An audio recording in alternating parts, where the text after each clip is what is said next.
Il est 8h05 sur Europe 1, jour J pour Michel Barnier. Le Premier ministre présente cet après-midi son projet de budget 2025 en Conseil des ministres. Un budget dont l'objectif est surtout de redresser les finances publiques. Il faut faire 60 milliards d'euros d'économies pour ramener le déficit à 5% du PIB l'an prochain.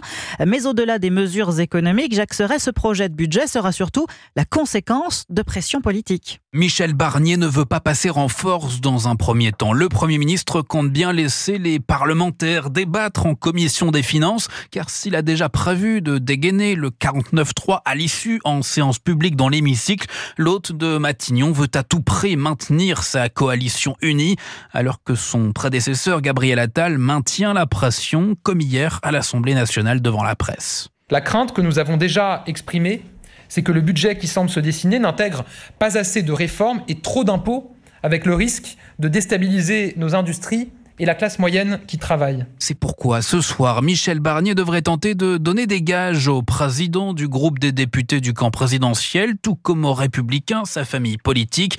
Le gouvernement a besoin de tout le monde, répète le Premier ministre à son entourage.